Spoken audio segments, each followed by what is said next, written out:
Hi guys, my name is Chinsegar Barula and I am a chartered accountant, and these are sessions of information system audit. And the aim of these sessions is to make information system audit ESA, which is a post qualification course of chartered accountant, quite easier. क्योंकि ऐसा होता है कि जो हमारा study material use है वो issue किया गया है वो उतना ल्यूसिड नहीं है और हम उतने एक्सपर्ट्स नहीं हैं जो उसको इजीली अंडरस्टैंड कर पाए। तो ये एक फ़र्क है कि हम चार्टर्ड अकाउंटेंट्स को ईज़िली अंडरस्टैंड हो जाए, इसका एक एफ़र्ट है। अगर आपको कोई फीडबैक देना है तो मेरा नंबर 9899123008 है, आप मुझे कॉल कर सकते हैं। अगर कोई प्रोफेशनल हेल्प चाहिए तो इसी नंबर पर इन एंड अराउंड दिल्ली मुझे कॉल कर सकते हैं। तो आज हम करेंगे OSI मॉडल, यानी कि ओपन सिस्टम इंटरकनेक्ट मॉडल। तो ओपन सिस्टम इंटरकनेक्ट मॉडल करीब 1980-84 के आसपास इशू किया गया था और अब ये जो है प्राइमरी आर्किटेक्चर मॉडल माना जाता है जो बिटवीन नेटवर्क्स के बीच में कम्युनिकेशन में, इंटरनेट हो गया, बाकी आपके इंटर कंप्यूटर कनेक्शंस में ये एक प्राइमरी आर्किटेक्चर मॉडल माना जाता है। तो OSI मॉडल क्या करता है, हर टास्क को डिवाइड कर देता है मैनेजेबल टास्क में और बेसिकली ये 7 लेयर्स इसमें बोली गई। तो 7 ग्रुप या टास्क या लेयर्स में ये डिवाइड कर देता है और हर लेयर सेल्फ कंटेन्ड लेयर है और हर लेयर को अगर टास्क जो असाइन किया गया है वो इंडिपेंडेंटली इम्प्लीमेंट हो सकता है। और इससे क्या होता है कि कभी अगर नेटवर्किंग प्रॉब्लम है तो नेटवर्क बहुत बड़ा होता है, तो आप अगर उसको डिवाइड कर दें, लेयर्स में डिवाइड कर लें, तो आपको पता चल जाता है कि कहाँ पर प्रॉब्लम्स हैं। आप उसको पिन पॉइंट कर सकते हैं कि किस जगह प्रॉब्लम होता है। और दूसरी बात यह है कि अगर कोई वर्ल्ड वाइड कोई सॉफ्टवेयर डेवलप हो रहा है, कोई हार्डवेयर डेवलप हो रहा है, तो एक स्पेसिफिकेशन उनके पास होता है कि हर लेयर किस तरीके से काम करेगी। एक स्टैंडर्डाइजेशन होता है जिससे कि वर्ल्ड वाइड जो है, क्योंकि वर्ल्ड वाइड अलग अलग जगह अलग अलग चीज़ें डेवलप हो रही हैं, तो वो OSI मॉडल में फिट आनी चाहिए। अगर आप स्टैंडर्डाइज्ड चीज़ चाहते हैं, आप चाहते हैं कि दूसरे सिस्टम के साथ कम्युनिकेट कर सके, तो एक स्टैंडर्डाइजेशन का एफर्ट है OSI मॉडल। और इसमें OSI मॉडल जैसे ओपन सिस्टम इंटरकनेक्शन मॉडल भी, रेफरेंस मॉडल भी बोला जाता है। तो इसमें 7 लेयर हैं। तो पहली लेयर होती है फिजिकल लेयर, दूसरी लेयर डेटा लिंक लेयर, तीसरी नेटवर्क लेयर, चौथी ट्रांसपोर्ट लेयर, पाँचवीं सेशंस लेयर, छठी प्रेजेंटेशन लेयर और फिर लास्ट होती है एप्लीकेशन लेयर। तो इस पर्टिकुलर मॉडल में जो आपकी 4 लोअर लेयर को, जो पहली 4 लेयर हैं उन्हें लोअर लेयर कहा जाता है, इन्हें फिजिकल, डेटा लिंक, नेटवर्क और ट्रांसपोर्ट को लोअर लेयर कहा जाता है। और जो एप्लीकेशन, प्रेजेंटेशन और सेशन है वो अपर लेयर कहा जाता है। तो लेयर नंबर 5 यानी सेशन लेयर, 6 यानी प्रेजेंटेशन, 7 यानी एप्लीकेशन, ये अपर लेयर होती हैं। तो अपर लेयर जो होती हैं यूज़र के क्लोज़र होती हैं और लोअर लेयर होती हैं वो हार्डवेयर के क्लोज़र होती है। तो फिजिकल लेयर जो है उसमें रॉ डेटा होता है 0101। एप्लीकेशन लेयर हायर होता है, इसमें एप्लीकेशन काम करती है, जैसे फायरफॉक्स और मोज़िला, अगर देखें तो एप्लीकेशन लेयर है। प्रेजेंटेशन लेयर में ऑपरेटिंग सिस्टम काम करता है। सेशन लेयर सेशन क्रिएट करती है लॉगिन वगैरह के सेशन के लिए। ट्रांसपोर्ट लेयर ट्रांसपोर्ट करती है, डेटा को ट्रांसपोर्ट करती है। नेटवर्क लेयर जो होती है वो लॉजिकल एड्रेस क्रिएट करती है। डेटा लिंक लेयर जो होती है वो फिजिकल एड्रेस क्रिएट करती है। और फिजिकल लेयर जो होती है वो बताती है कि कौन सा वो कंप्यूटर जो हार्डवेयर आप कह सकते हैं उसके बारे में बताती है। तो अगर कंप्यूटर है, अगर आपकी वायरिंग है, केबलिंग है, जो हार्ड चीज़ है जो आप जैसे आप टच कर सकते हैं, वो फिजिकल लेयर में आएगी। और अगर आप उसका एड्रेस करेंगे फिजिकल एड्रेस, तो मैक एड्रेस होता है। हर कंप्यूटर का अपना एड्रेस होता है। जैसे मोबाइल का अपना एक IMEI नंबर होता है, यूनिक IMEI नंबर, उसी तरह से हर कंप्यूटर का, हार्डवेयर का एक यूनिक मैक एड्रेस होता है जो उसे असाइन कर दिया जाता है। और वो वर्ल्ड में किसी दूसरे इक्विपमेंट का, जो इलेक्ट्रॉनिक इक्विपमेंट का सेम नहीं होगा। तो जो मैक एड्रेस होता है वो डेटा लिंक लेयर में आता है और वो उसे फिजिकल एड्रेस कहते हैं। और उसके बाद ये है लॉजिकल एड्रेस जो होते हैं वो नेटवर्क्स लेयर में आता है। तो राउटर्स वगैरह जो हैं वो वहाँ पर लॉजिकल एड्रेस होता है। और इसमें क्या है कि आपका इंटरनेट आईपी वर्जन 4 आपने सुना होगा, internet version protocol IP version 4 protocol use हो रहा है। जब भी आपने कंप्यूटर में देखा होगा कि आपको एक एड्रेस दिया जाता है कम्युनिकेशन का 121.21.1 समथिंग लाइक, इस तरीके से, जो इसे आईपी एड्रेस कहते हैं, internet protocol address, IP address. तो आईपी एड्रेस जो होता है वो नेटवर्क लेयर में काम करता है। राउटर्स आईपी एड्रेस जानते हैं और हर कंप्यूटर का यूनिक आईपी एड्रेस होता है वर्ल्ड वाइड। दो आजकल डायनेमिक आईपी एड्रेस यूज़ कर रहे हैं। तो ऐसा है कि अगर एक सर्विस प्रोवाइडर को एक पर्टिकुलर आईपी एड्रेस दे दिया गया, कुछ अगर लिस्ट ऑफ आईपी एड्रेस दे दिए गए, तो वो किसी को भी वो आईपी एड्रेस असाइन कर सकता है और वो चेंज हो सकते हैं कॉन्स्टेंटली।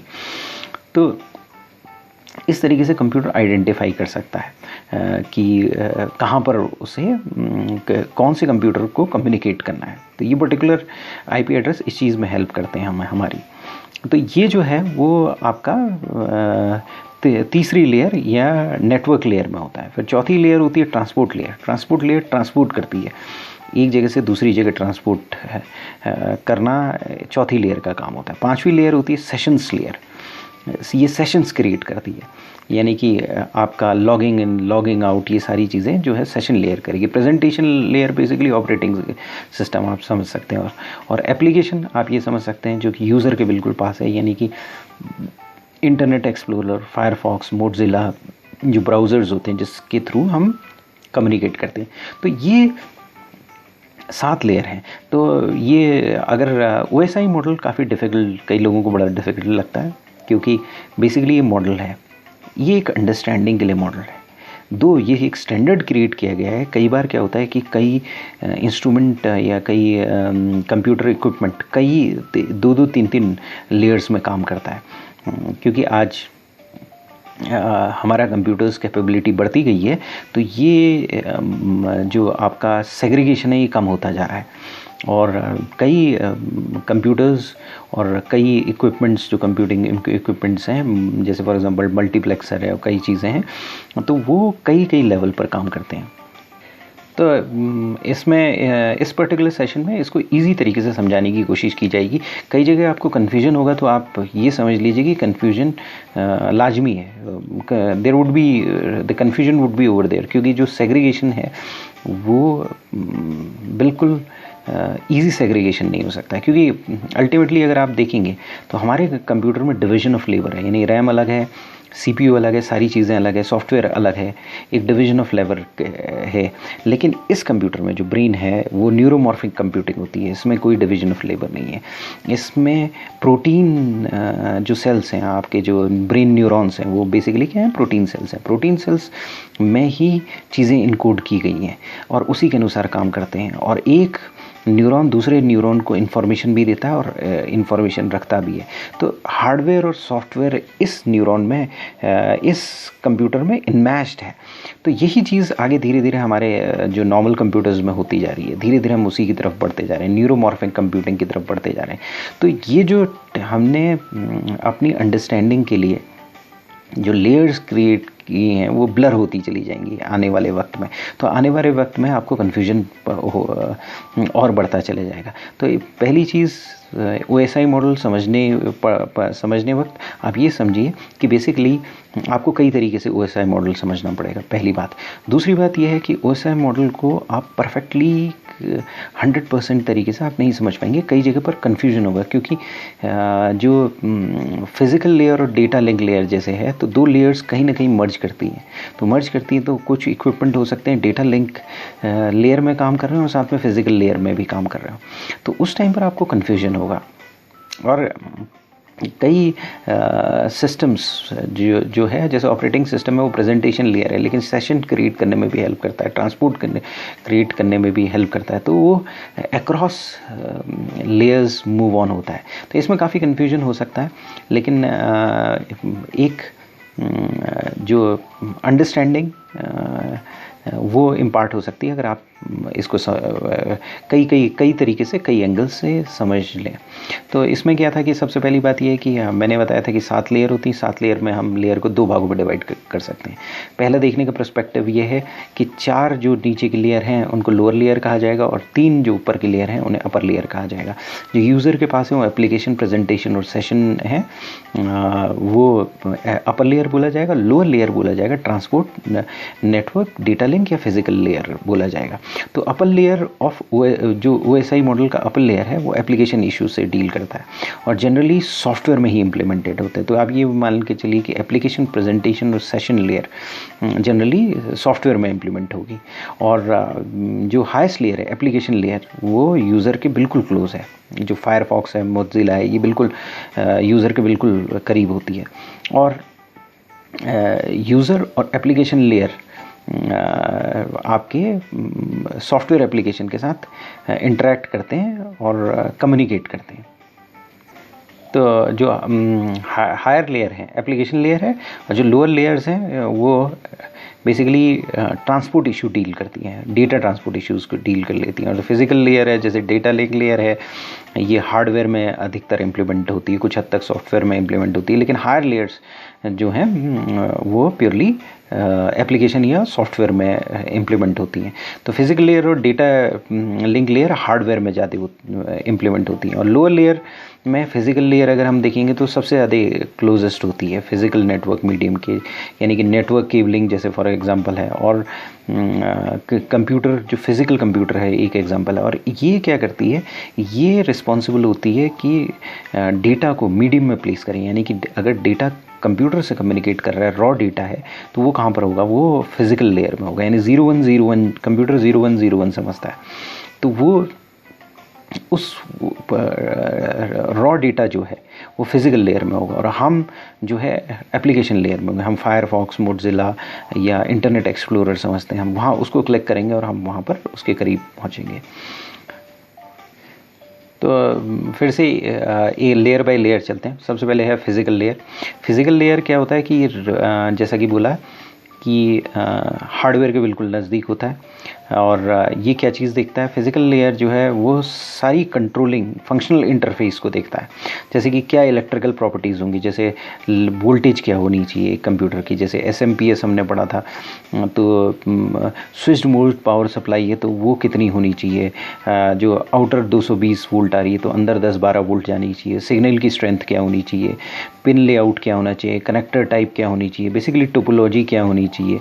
या फिर ये जो फिजिकल लेयर है वो ये बताएगी कि 0 या 1 क्या रिप्रेजेंट करेगा, यानी कि कंप्यूटर के अंदर अगर हाई वोल्टेज है वो 0 होगी या लो वोल्टेज 0 होगी, क्योंकि कंप्यूटर जो समझता है बेसिकली फ्लो ऑफ चार्ज समझता है, तो प्रेजेंस ऑफ चार्ज या एब्सेंस ऑफ चार्ज। तो कंप्यूटर के अंदर करंट जाता है, करंट हाई वोल्टेज या लो वोल्टेज में जाता है।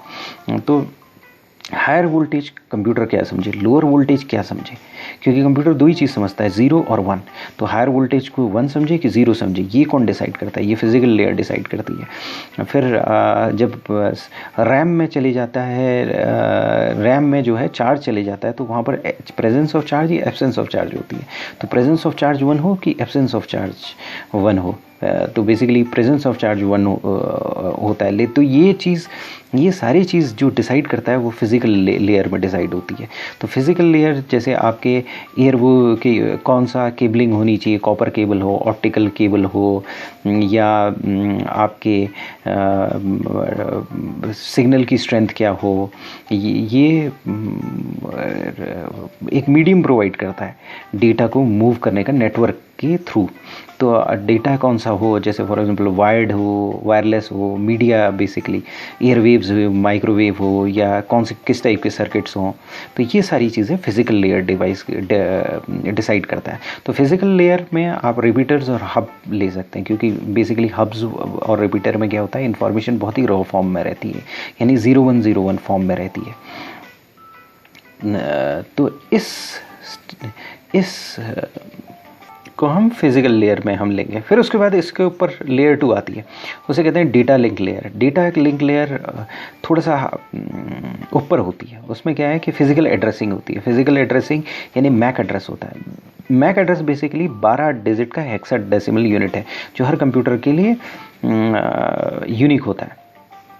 तो अगर कोई भी डिवाइस मैक एड्रेस पर काम कर रहा है, जैसे आपके ब्रिजेस या स्विचेस होते हैं, स्विचेस मैक एड्रेस पर डेटा डायरेक्ट करते हैं, तो वो डेटा लिंक लेयर में वो डिवाइस काम कर रहा है। तो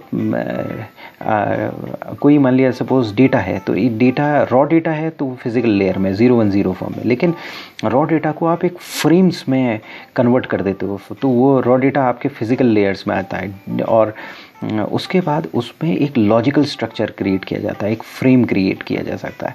इसे हम इस तरह से कह सकते हैं कि सपोज़ एक ट्रेन है, ट्रेन में आपने कोयला ले जाना है एक स्टेशन से दूसरे स्टेशन में, तो कोयला पहले आपके सपोज़ ट्रेन स्टेशन के में आएगा, बट और वो कोयला किसी गाड़ी में होगा, वो उतरेगा, फिर उसके बाद उस कोयले को हम पैकेट्स के फॉर्म में वो कर देंगे, मतलब कोयला या कोई सामान हो पर्टिकुलरली, उसको पैकेट्स में हम डाल देंगे, और पैकेट्स में डालकर ट्रेन में हम ट्रेन की बोगी में डालना स्टार्ट करेंगे। तो वो जो पैकेट्स बनना है, हर एक लॉजिकल स्ट्रक्चर जो वो बनेगा उन्हें फ्रेम्स कहा जाता है। तो डेटा लिंक लेयर में रॉ डेटा जो है वो लॉजिकल स्ट्रक्चर में आता है, और उस लॉजिकल स्ट्रक्चर को हम फ्रेम्स कहते हैं। तो ब्रिजेस और स्विचेस इस डेटा लिंक लेयर पर काम करते हैं। कुछ मल्टीप्लेक्सिंग का काम भी इसमें होता है कि अगर मान लिया सपोज डेटा कई डेटा है, क्योंकि ऐसा है कि जो नॉर्मल अगर आप डेटा को ट्रांसमिट करना है, तो फॉर एग्ज़ाम्पल आपके घर से या दूसरे घर से या तीसरे घर से अगर इंटरनेट का एक्सेस हो रहा है, और वो इंटरनेट का एक्सेस से कोई डेटा जा रहा है, तो वो सारा डेटा हमारे टेलीफोन एक्सचेंजेस या लोकल सर्विस प्रोवाइडर के पास जाता है, एयरटेल या MTNL के पास जाता है। तो वहाँ पर वो सारा डेटा इकट्ठा होकर एक ही पाइपलाइन के से या भी फाइबर ऑप्टिक केबल से या एक ही उससे आगे जाता है, दूसरी जगह डेस्टिनेशन में जाता है। तो इस प्रोसेस को मल्टीप्लेक्सिंग करते हैं। तो मल्टीप्लेक्सिंग डेटा लिंक लेयर में भी काम करती है। तो बेसिकली दो चीज़ें इंपॉर्टेंट है डेटा लिंक लेयर में। एक सबसे इम्पॉर्टेंट है मैक एड्रेस, मैक एड्रेसिंग जहाँ पर होगी जो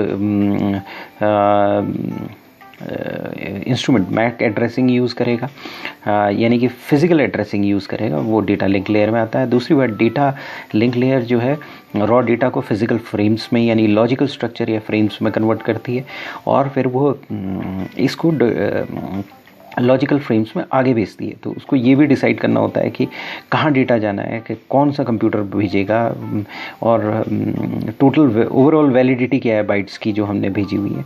और उसके बाद एक बार डेटा फ्रेम्स आगे मूव करता है तो वो पॉजिटिव एक्नॉलेजमेंट का वेट करते हैं, यानी कि अगर डेटा फ्रेम जो फ्रेम्स हैं वो डेस्टिनेशन में पहुंचा कि नहीं पहुंचा, डेस्टिनेशन में पहुंचेगा तो वहाँ से एक्नॉलेजमेंट के पैकेट्स आ जाते हैं कि पहुंच गया है। तो ये सारा काम जो है डेटा लिंक लेयर का है। असल में जो कंप्यूटर्स है वो जो हमारी ये इंटरनेट है वो इस तरह से डिज़ाइन किया गया था कि माना गया था कि थर्ड वर्ल्ड वॉर के टाइम पर इसको काम करना है, क्योंकि ये ARPANET था जो एडवांस रिसर्च प्रोजेक्ट था अमेरिकन एजेंसी का।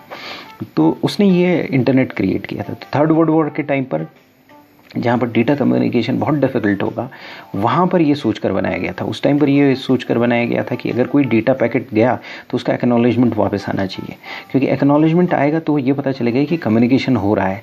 अगर सारी चीज़ें न्यूक्लियर वॉर के टाइम पर ख़त्म हो गई हैं तो एक्नॉलेजमेंट आना बहुत ज़रूरी है, और एक्नॉलेजमेंट आने के बाद फिर से वो डेटा पैकेट भेजना स्टार्ट करेगा।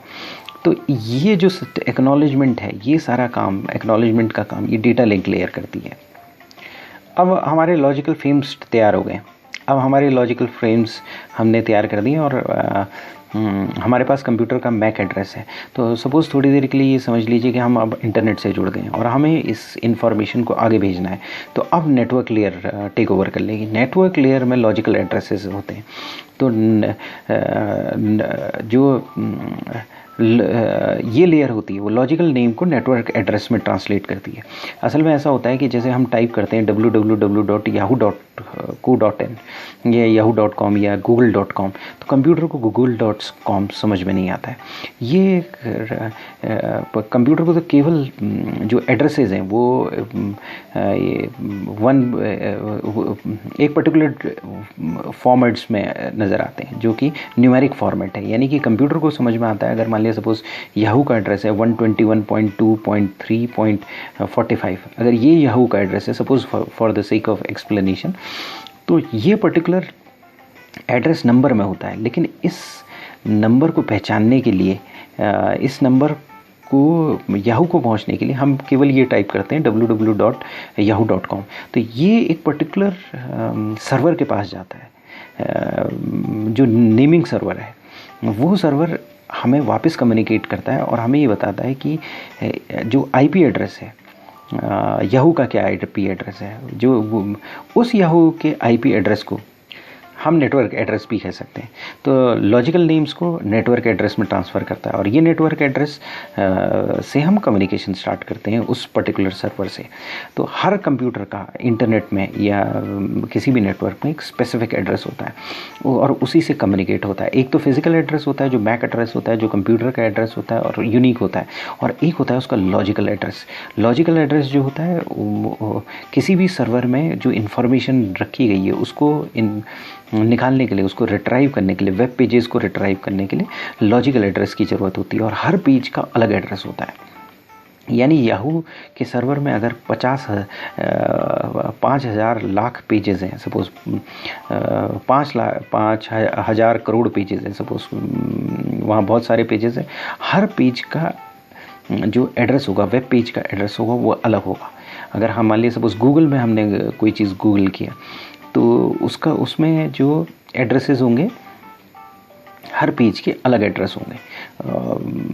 तो अगर हम गूगल में कोई किसी इन्फॉर्मेशन के लिए डालते हैं तो वो पर्टिकुलर पेज हमारे पास आएगा तो उसका एक पर्टिकुलर नेटवर्क एड्रेस होगा। तो एक तो ये काम करता है। दूसरा राउटिंग प्रोटोकॉल्स देखता है। राउटिंग प्रोटोकॉल्स, राउटर्स होते हैं, राउटर्स ही हमें हेल्प करते हैं इन पैकेट्स को राइट जगह में ले जाने के लिए। तो लॉजिकल एड्रेसिंग करता है, लॉजिकल नेम को नेटवर्क एड्रेसेस में ट्रांसफ़र करता है, ये नेटवर्क लेयर में ये चीज़ होता है। और दूसरी बात, सबसे इम्पॉर्टेंट चीज़ ये है कि डेटा को प्रायोरिटाइज़ करता है। यानी कि अगर मान लिया सपोज़ सारी डेटा इक्वल इंपॉर्टेंस के नहीं होते हैं, अगर ईमेल अगर कुछ सेकंड के लिए डिले हो गया तो कोई प्रॉब्लम नहीं, लेकिन अगर हमने ऑडियो को डिले कर रहे हैं या वीडियो को डिले कर रहे हैं कुछ फ्रैक्शंस ऑफ सेकंड्स के लिए, तो उसमें प्रॉब्लम हो सकती है। तो इस प्रायोरिटाइजेशन को हम कहते हैं क्वालिटी ऑफ सर्विसेज। तो इस क्वालिटी ऑफ सर्विसेज को मेंटेन करने का काम भी जो नेटवर्क लेयर का होता है। उसके बाद नेटवर्क लेयर जो है कंजेशन को कंट्रोल करती है, डेटा को रूट करती है सोर्स से डेस्टिनेशन को, और most of the routing protocol इस लेयर में फंक्शन करते हैं। तो सबसे पहले फिजिकल लेयर था। फिजिकल लेयर में हमने रॉ डेटा देखा। उसके बाद डेटा लिंक लेयर आया। डेटा लिंक लेयर में हमने डेटा को फ्रेम्स में कन्वर्ट कर दिया। उसके बाद नेटवर्क लेयर आया, वहाँ पर राउटिंग हुई, रूटर्स यूज़ हुए, रूटर्स और नेटवर्क एड्रेस यूज़ हुआ। नेटवर्क एड्रेस ने उसके डेस्टिनेशन पर उस डेटा को भेजने का काम किया। और दूसरा बात यह है कि क्वालिटी ऑफ सर्विसेज हमने मेंटेन करके रखी। उसके बाद आता है transport layer. Transport layer data की रिलायबिलिटी को रखने का काम करता है। हम ये कह सकते हैं कि ट्रांसपोर्ट लेयर जो है वो डेटा को चेक करता है कि डेटा एरर फ्री डिलीवर हुआ है कि नहीं हुआ है। तो ये क्या करता है, लॉन्ग मैसेजेस को स्मॉल फ्रैगमेंट्स में डिवाइड कर देता है, जिन्हें पैकेट्स कहा जाता है। तो यहाँ पर जो है पैकेट्स, डेटा पैकेट्स जो उनका यूज़ होता है, डेटा पैकेट्स का यूज़ होता है। तो क्या होता है कि ये दोनों काम करता है। जो छोटे पैकेट्स को, बड़े पैकेट्स को छोटे पैकेट्स में डिवाइड कर देता है और भेज देता है, और जब रिसीविंग टाइम में छोटे छोटे पैकेट्स होते हैं उन्हें असेंबल कर लेता है। ये सारी असेंबली, एरर फ्री असेंबली का काम डेटा पैकेट्स का, रिसीविंग का, ये सेंडिंग का, ये ट्रांसपोर्ट लेयर का होता है। तो इसमें क्या होता है कि वो हर सेगमेंट में एक सीक्वेंसिंग अपेंड कर देता है। तो सीक्वेंसिंग लगा के उसको भेज देता है, और जब वापस आता है तो सीक्वेंसिंग रीड करता है और उस जो रिसीव डेटा है उसको वापस लॉन्ग मैसेजेस में कन्वर्ट कर देता है। तो यानी कि अगर कोई डेटा भेजा जा रहा है तो उसको शॉर्ट, लॉन्ग अगर पैकेट हो गया तो उसको छोटे छोटे पैकेट्स में डिवाइड कर देगा, और छोटे छोटे पैकेट्स में डिवाइड करने के बाद उसको एक नंबरिंग देगा, और वो रिसीविंग एंड में जो रिसीविंग एंड में असेंबल कर दी जाएगी। असल में मैं फिर से वही चीज़ कहूँगा कि वर्ल्ड वॉर के टाइम पर ये जो इंटरनेट का जो जन्म हुआ वो डार्पा ने किया। आर्पानेट कहा जाता था। डार्पा जो है अमेरिका की जो सबसे एडवांस एजेंसी है, जहाँ पर वो है आपकी DARPA, defence advance research project agency. तो उसने आर्पानेट, बेसिकली आर्पानेट क्रिएट किया। आर्पानेट जिसे आप इंटरनेट बोलते हैं आज की डेट में, तो ARPANET advance research project agency का नेट था। तो उसने एक ऐसे कम्युनिकेशन सिस्टम पैदा करने की कोशिश की जिस समय थर्ड वर्ल्ड वॉर अगर हो जाए तो उस टाइम पर सारी चीज़ें ख़त्म हों, लेकिन ये कम्युनिकेशन फिर भी काम करता रहे, ताकि जो अमेरिका के पॉलिटिशियंस को वॉर में कोऑर्डिनेशन, जब वॉर कंप्लीट हो जाए, जब सब कुछ ख़त्म हो जाए, तब भी कोऑर्डिनेट करने के लिए हेल्प हो सके। तो उन्होंने क्या किया कि कंप्यूटर को इस तरीके से डिज़ाइन किया कि अगर मान लिया सपोज़ इंफॉर्मेशन भेजनी है, तो उस समय कम्युनिकेशन चैनल्स ध्वस्त हो जाएंगे, ख़राब हो जाएंगे, उनमें कम्युनिकेशन क्वालिटी बहुत कम हो जाएगी। तो उन्होंने ये कहा कि कम्युनिकेशन क्वालिटी बहुत कम हो जाएगी तो क्या होगा कि डेटा को छोटे छोटे पैकेट्स में भेजना की ज़रूरत पड़ेगी, और हर पैकेट्स दूसरे पैकेट से सिंक्रोनाइज होना चाहिए। यानी कि पहले सेकंड में अगर डेटा भेजे तो एक डेटा पैकेट भेजे, अगर वो मिल जाए, एक्नॉलेजमेंट वापस आ जाए, तो फिर अगले सेकंड में 2, फिर उसके अगले सेकंड में 4, 8, 16, 32, 64, 128, 256, इस तरह से पैकेट्स की संख्या बढ़ती चली जाए। तो लेकिन अगर मान लीजिए सपोज फिर क्वालिटी ख़त्म हो जाए, अगर एक्नॉलेजमेंट नहीं आया तो फिर एक पैकेट जाने लगे, तो इस तरह से पैकेट की संख्या डबल होती चली जाए। तो ये इंटेंट था जो इंटरनेट बनाने वाले का। तो वही चीज़ यहाँ पर यूज़ होती है ट्रांसपोर्ट लेयर में। ट्रांसपोर्ट लेयर में बड़े मैसेजेस को छोटे मैसेजेस में डिवाइड कर दिया जाता है और भेजा जाता है, और ट्रांसपोर्ट लेयर वापस उसका रीअसेंबल करती है जब वो उसे छोटे छोटे मैसेजेस वापस मिलते हैं। तो इस प्रोसेस को सीक्वेंसिंग कहते हैं। तो ये सीक्वेंसिंग करने का काम ट्रांसपोर्ट लेयर का है। तो बेसिकली जो आपकी ट्रांसपोर्ट लेयर है वो एरर देखती है, एरर नहीं होना चाहिए, और स्मूथ ट्रांसफ़र ऑफ डेटा को ट्रांसपोर्ट लेयर मैनेज करती है। इसके बाद है सेशन लेयर। सेशन लेयर का बेसिकली काम यह है कि सेशन क्रिएट करना, यानी कि इंटरनेट जब काम कर रहा है तो उसकी प्रोसेसिंग, इंटरनेट प्रोसेसिंग जब हो रही है तो लॉगिन करना, लॉग आउट करना, ये सारा काम सेशंस लेयर का है। तो ये सेशन लेयर बेसिकली 2 कंप्यूटर के बीच में कनेक्शन क्रिएट करती है। तो सेशन लेयर डिफाइन करती है कि कैसे कंप्यूटर सिंक्रोनाइज़ करेगा, मेंटेन करेगा एक सेशन को, और उस सेशन को बाद में एंड कैसे करेगा। और बेसिकली वो क्या करते हैं, जो सिक्योरिटी ऑथेंटिकेशन होते हैं, या कनेक्शन आईडी एस्टेब्लिशमेंट होते हैं, या डेटा ट्रांसफ़र होते हैं, या एक्नॉलेजमेंट्स होते हैं, या कनेक्शन को रिलीज़ करना है, ये सारी चीज़ें यहीं पर ही होती हैं।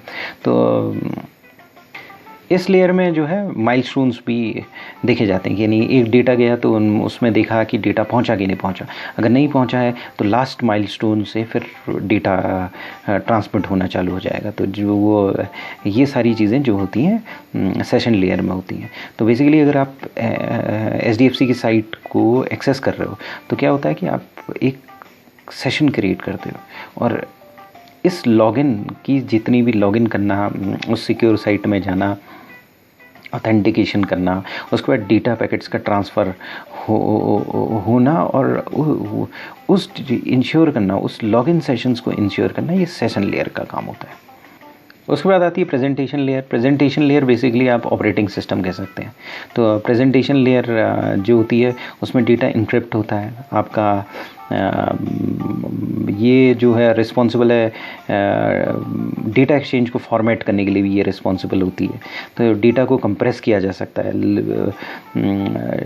ये सारे काम जो है प्रेजेंटेशन लेयर करती है। तो अगर कोई डिवाइस ड्राइवर है, अगर उसमें कोई प्रॉब्लम आ रही है, कहीं पर कुछ है, तो ये प्रेजेंटेशन लेयर में होता है। इसके बाद फाइनली होती है एप्लीकेशन लेयर। एप्लीकेशन लेयर सबसे करीब होती है आपकी फायरफॉक्स, क्रोम, सारे एप्लीकेशन इसी लेयर में होते हैं। ये टॉप लेयर होती है OSI मॉडल की।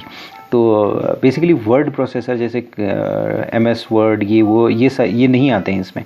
लेकिन जो अगर कोई फाइल ट्रांसफ़र हो रही है, अगर कोई वर्ड प्रोसेसर फाइल ट्रांसफ़र कर रहा है तो वो एप्लीकेशन लेयर में आएगा। यानी कि फ़ाइल ट्रांसफ़र एफटीपी जो फाइल ट्रांसफ़र प्रोटोकॉल है, आप एचटीएमएल लैंग्वेज यूज़ कर रहे हो, हाइपर टेक्स्ट मार्कअप लैंग्वेज जो इंटरनेट की लैंग्वेज है, और वो लैंग्वेज आप कैसे यूज़ करते हो, फायरफॉक्स या क्रोम इसके थ्रू आप यूज़ करते हो, तो वो एप्लीकेशन लेयर में आता है। तो हमने पढ़े हैं 7 layers: application layer, presentation layer, session layer, transport layer, network layer, data link layer और फिजिकल लेयर। और हम एक और सेशंस लेंगे OSI मॉडल का, ताकि OSI मॉडल को कई तरीके से समझा जा सके, क्योंकि कई तरीके से इसको समझा जा सकता है। तो अलग अलग पर्सपेक्टिव हो सकते हैं, हर पर्सपेक्टिव के बारे में हम एक और सेशन लेंगे। तो बेसिकली OSI मॉडल जो है उसमें 7 लेयर्स हैं। 7 लेयर्स एब्स्ट्रैक्शन है, यानी एक आइडिया है। हर एक लेयर जो है अपने आप में सेल्फ कंटेन्ड है। और सबसे लोएस्ट लेयर है फिजिकल लेयर है, जो कंप्यूटर से इंटरेक्ट करती है। जो हाईएस्ट लेयर है एप्लीकेशन लेयर है, जो ह्यूमन बींग से इंटरेक्ट करती है, यानी हमसे इंटरेक्ट करती है फायरफॉक्स या इंटरनेट एक्सप्लोरर के रूप में। फिज़िकल लेयर जो है वो फिज़िकल चीज़ को बताती है, हार्डवेयर को बताती है, मीडिया को बताती है।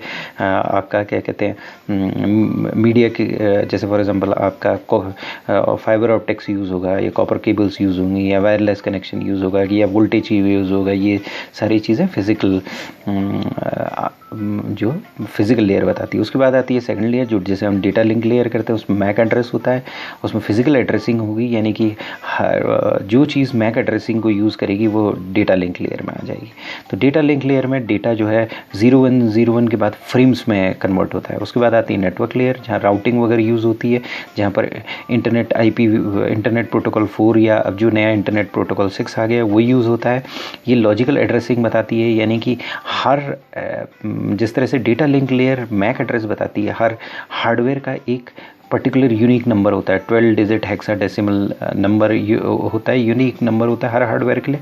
उसी तरीके से एक कंप्यूटर को लॉजिकल नंबर असाइन होता है, यूनिक लॉजिकल नंबर असाइन होता है, और ये लॉजिकल एड्रेस जो है नेटवर्क लेयर करती है। फिर उसके बाद होता है ट्रांसपोर्ट लेयर, जो डेटा डिलीवरी के लिए रिस्पॉन्सिबल होती है, एरर फ्री डेटा डिलीवरी के लिए रिस्पॉन्सिबल होती है। यहाँ पर कोई भी एरर में प्रॉब्लम्स हो रही हैं वो सुलझाने का काम इसको होता है।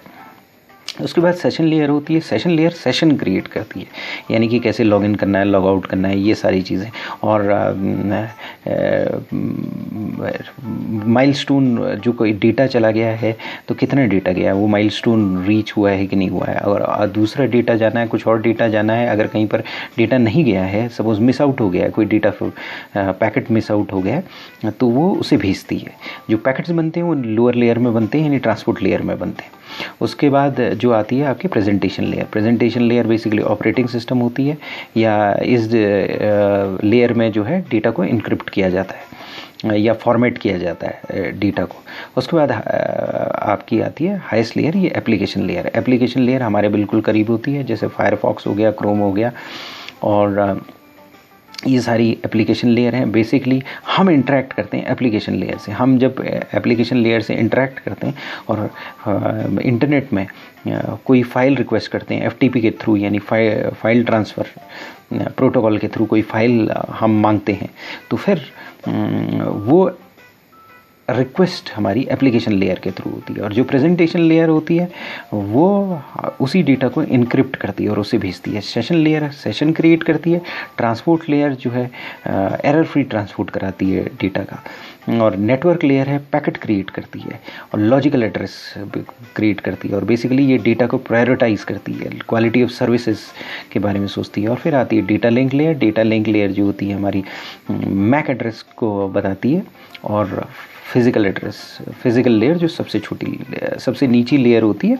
और ये पर्टिकुलर लेयर जो फिज़िकल लेयर होती है ये हार्डवेयर को सिग्निफाई करती है। तो पहली और लास्ट लेयर तो बिल्कुल क्लियर हो गई होगी, यानी कि एप्लीकेशन लेयर और फिज़िकल लेयर। एप्लीकेशन लेयर सबसे पास की लेयर, इसमें हम कंप्यूटर में क्लिक करते हैं इंटरनेट एक्सप्लोरर को, ये एप्लीकेशन लेयर में करते हैं। और सबसे लोएस्ट लेयर जो है आपकी फिज़िकल लेयर, यानी कि मीडिया, जहाँ पर डेटा रॉ फॉर्म में रहता है, 0101 के फॉर्म में रहता है। तो एक और सेशन होगा हमारा OSI मॉडल का, ताकि OSI मॉडल बिल्कुल 100% समझा जा सके। और in case of any feedback you can contact me at 9899123008. Thanks.